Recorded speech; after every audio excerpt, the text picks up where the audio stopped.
Nem. Pedig Az kiesett, az mert kiesett. akkor, mikor még elkezdtük az operai pályafutásunkat, akkor a Veronika Norinával kezdett, Ja, Zeppelini igen. Marit Norinával És akkor kezdett. így be És voltak akkor ezek a helyek tulajdonképpen én töltve. és akkor én kezdtem az Orpheus Euridikével, akkor volt a Brit Koldus opera, tehát nekem is megvoltak a Igen. főszerepeim. És lehetett annak idején beszélni arról, hogy egy énekes hogy szeretne előrelépni, mit gondolnak róla, hogy mi a következő lépés egy pályán, tehát akkor éreztél ilyen hangi gondoskodást a vezetőség részéről? Azt éreztem, főleg amíg a két páros volt, Igen. az igazgató, a Lukács és a Mikó, hogy gondoskodnak arról, hogy mindenkinek legyen. Igen. Tehát Hát, hogy ne kicsi maradjon szerepeket is, szakmailag így van, kielégítetlenség. kicsi szerepeket is kaptunk, rengeteget, de megkaptuk a főszerepeket is. Na most volt olyan, amikor kevés főszerepet énekeltem, és akkor jött a kortárs-zene. Azért azt ne felejtsük el, hogy te nagyon fiatalon berobbantál, és ez a szöktetésfilm az egy nagyon nagy népszerűséget hozott, és azt hiszem, hogy több operafilm is készült. 13. Rengeteg. Tehát,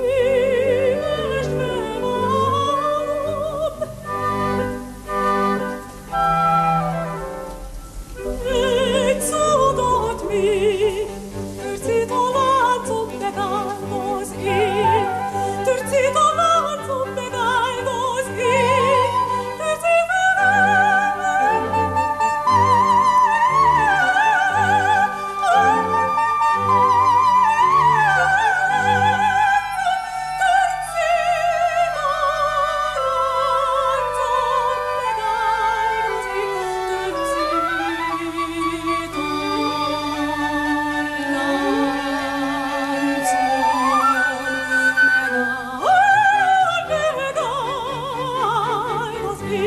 ezzel párhuzamosan egy nagyon gyorsan felfutó operai pályád volt. Fiatalon nagyon sok szerepet énekeltél el, de teljesen intakt maradt a hangod, hogy az ottani szerepeket valaki segített kiválasztani, magad döntöttél arról, hogy merre felé szeretnél menni szerepekkel. Volt-e ebbe a részedről tudatosság? Persze, hogy volt.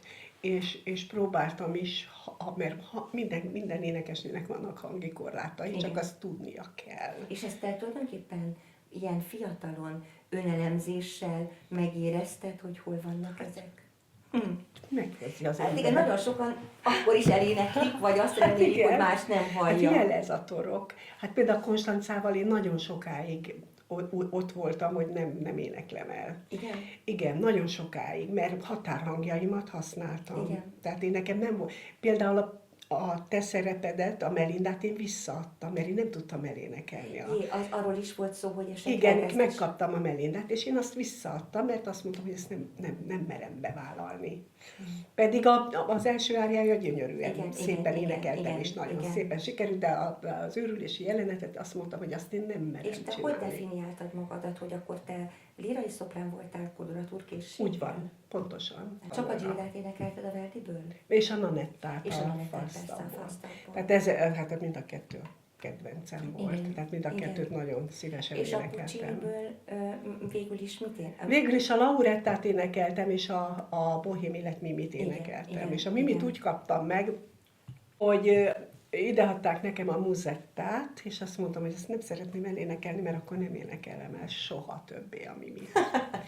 És akkor így, biztos, hogy így lettem volna, hogy beleragadok abba a szerepbe, mert ez abszolút nekem való lett volna. És nem vállaltam el, pedig tudtam, hogy azzal nagyon jól járnék, és meg is kaptam a Mimit. Igen, és aztán utána később a müzettet már nem énekelted el? Nem. Sajnálom.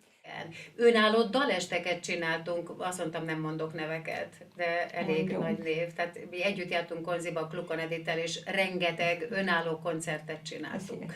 Vagy akadémista koromban az Eckhard Gáborral, nagyon sokat. Tehát ezeket úgy hívtuk, hogy szothaknik, tudod? Mert mert mentünk szotüdülőkbe, Fellépni. 2 fillérért, kérdezted, Igen. hogy mivel tartottuk el magunkat. Igen. Tehát ez egy Mert hatalmas elmentünk. gyakorlatot is, és hatalmas repertoár ismeretet is Hogyne. hozhatott aztán a konyhára. Úgyhogy, és hullócsillagnézést a Balatonparton a Gáborral, mert fantasztikus ember. A mai napig jön hozzánk néha a zeneiskolába, és hozza a műsor, egyszerűen nagyon-nagyon szeretem. Hogy én nekem ehhez volt inkább affinitásom. Tehát tulajdonképpen ez már akkor meg is volt. Persze, mikor én akadémista Mikor vagyok, zeneakadémista hogyne? voltál, akkor neked ez a hátad mögött volt. De én ugye tudom, Rádiófelvételjem voltak egy rakás. és azt Hát ez emlékszem, már hát amikor együttes igen, de időmben. amikor tanítottál engem is, és sok mindenkit elindítottál, még akkor is voltak élő közvetítések, Hogyne. a Ravelt énekelted, Így még van. a gyöngybetűkkel írtuk a Örök, és az francia nekem még most is szövegeket. megvan, hogy te milyen gyönyörűen lemásoltad azt nekem, igen. Szóval, de ugyanakkor azt gondolom, hogy mindannyiunkat és mindenkit megkísért a színpad. És én tudom, ugye, hogy a Győri Kisfaludy Színházban te, mint operaénekes színpadra léptél, hogy ez benne volt a pakliban, vagy Bende Zsoltnak köszönhető, hogy ez az irány is belekerült ebbe a sokszínű palettádba. Akkor folytatom, tehát ott tartottunk, hogy ugye rádiófelvételek, koncertek, zeneakadémia, és utána, miután megkaptam a diplomámat, 30 éves koromban kaptam meg a diplomámat, mert ugye hát azért Így mégiscsak telik az idő. Persze. És akkor egy évig filharmonia ösztöndíjas voltam. Ez akkor még volt. Ez olyan, mint most a Fischer Anni Igen, ösztöndíj, pontosan. hogy tulajdonképpen egy fix összegért neked teljesítened Így kell van. 10 vagy 20 koncertet. Így is volt.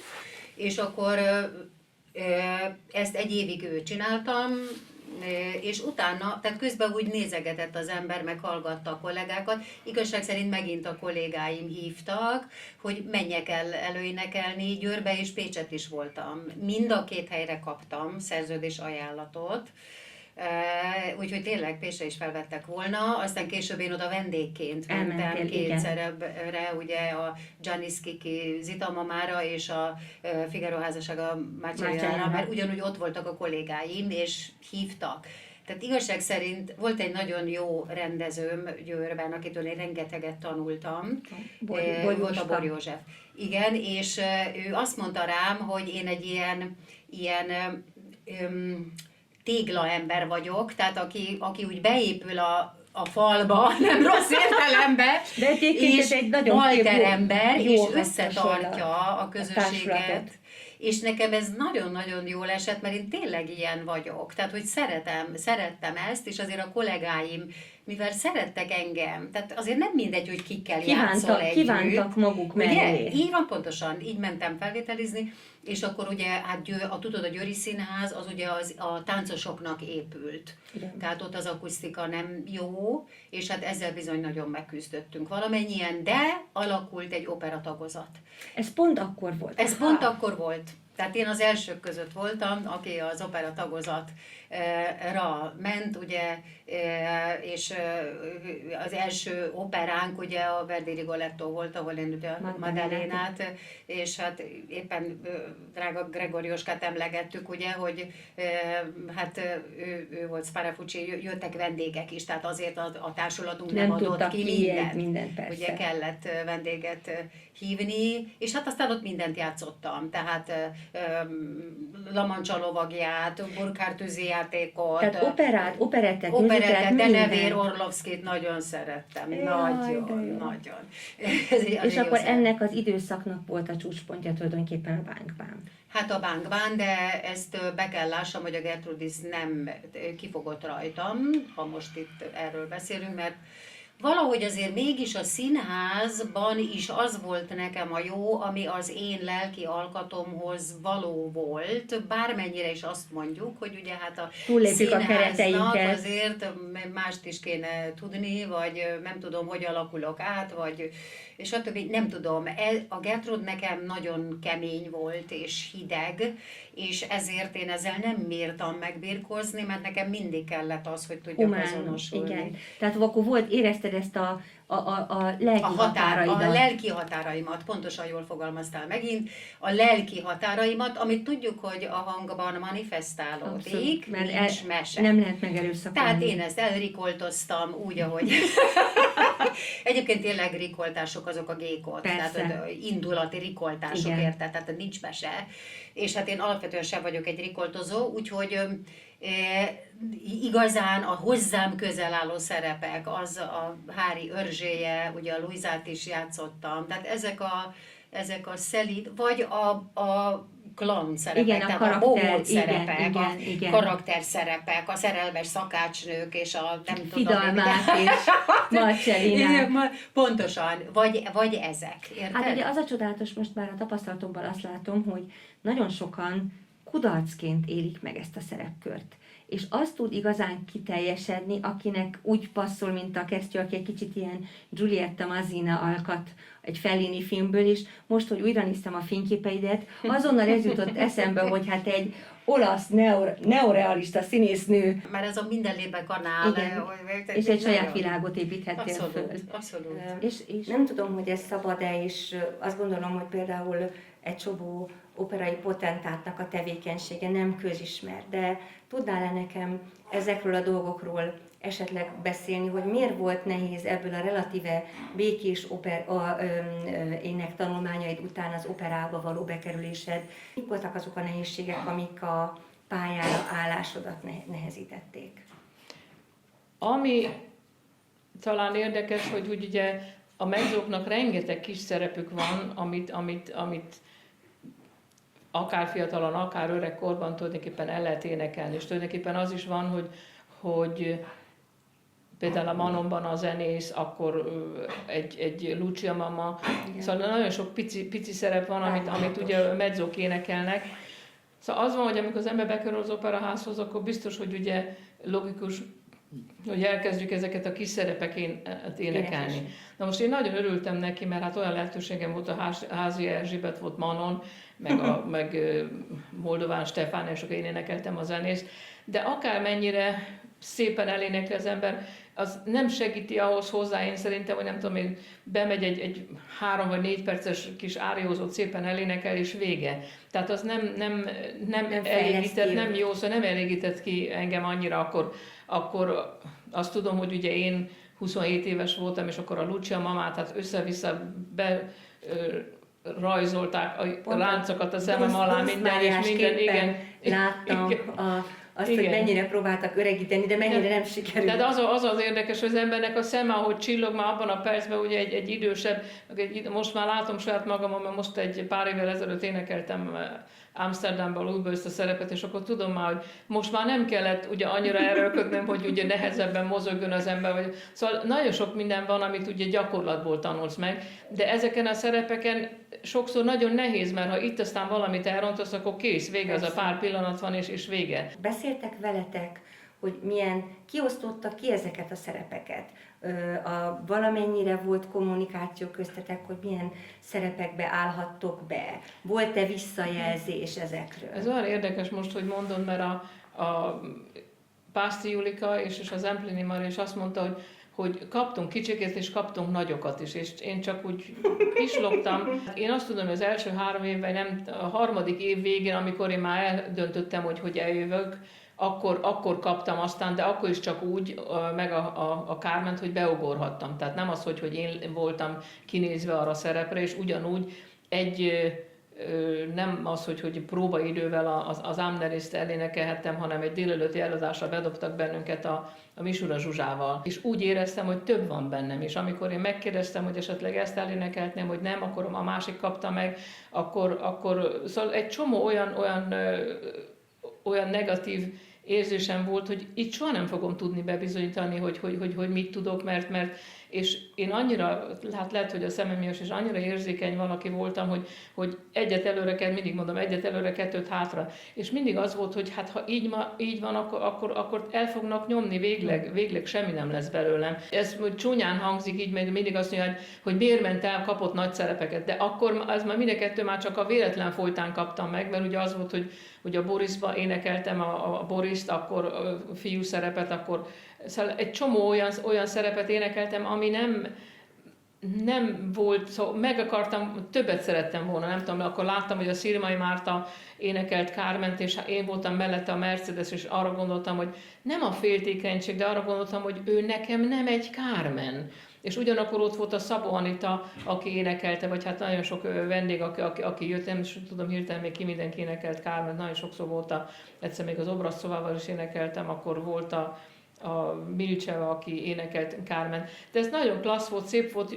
jó volt, de ugye nem az, amit én szerettem volna, és azért mégiscsak 27 éves voltam, ahol arra vágytam, hogy esetleg valami nagyobb szerepet énekeljek. És volt valakivel beszélhettetek, valaki szóba állt veletek, ilyen szempontból valaki egy kicsit támogatta ezt a fiatal korosztályt? Hát lehet, hogy nekem kellett volna jobban menni, de én nem tudtam menni kérni, mert én úgy éreztem, hogy hát ott voltam 5 évig a főiskolán, láttak, tanítottak, tehát a Lukács Miklós volt a tanszéknak az igazgatója, és Mikó volt a játékmester, és operaszaknak a játékmestere, és hát ők láttak bennünket, tehát éveken át, tehát csak kellett volna, hogy ezek szerint a Mikó nem látott bennem semmi fantáziát. És mindig arra gondoltam, hogy hát az, hogy én a Magyar Állami Operaháznak a magánénekes, először ösztöndés, hogy magánénekes, hát ez egy olyan fantasztikus megtiszteltetés volt, és tényleg a szüleimek utána fölköltöztek Pestre, mert van egy nővérem, akinek gyönyörű 2 szép gyereke volt akkor is, hogy akkor a család együtt legyen,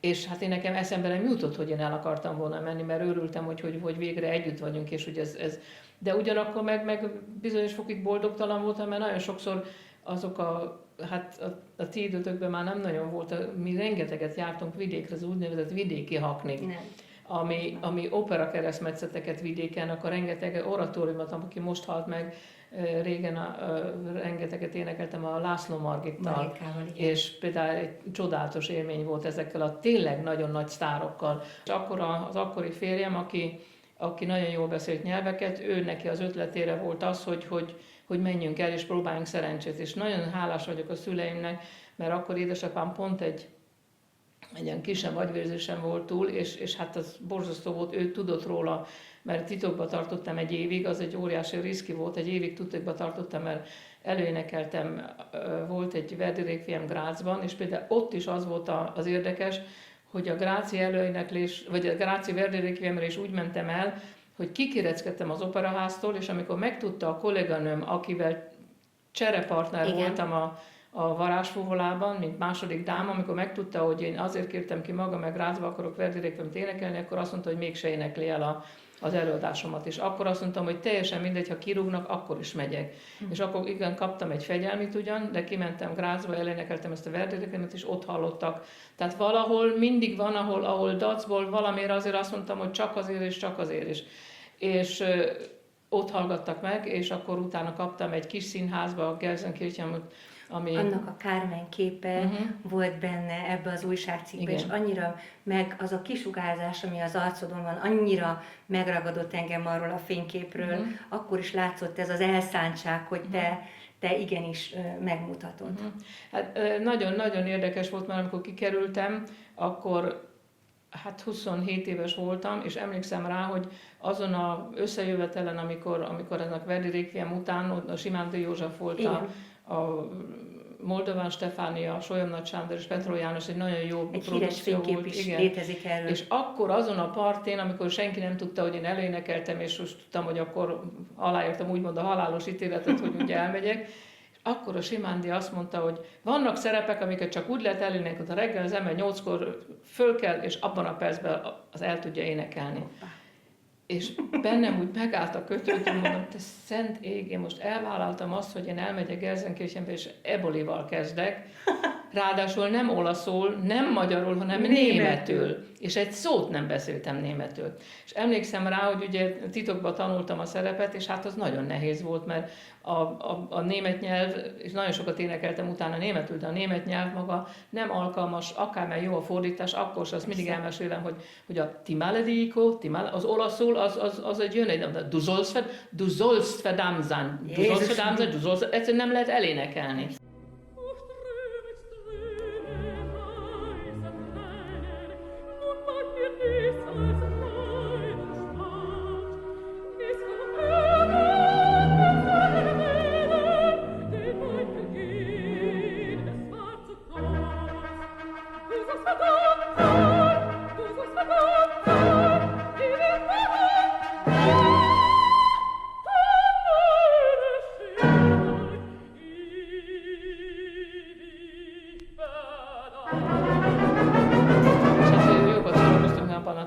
a szereposztásban volt olasz, kínai, magyar, lengyel, amit akarsz, minden volt, de nagyon szép produkció volt. Szóval azért mondom, hogy mertem vállalni, és azt mondtam, hogy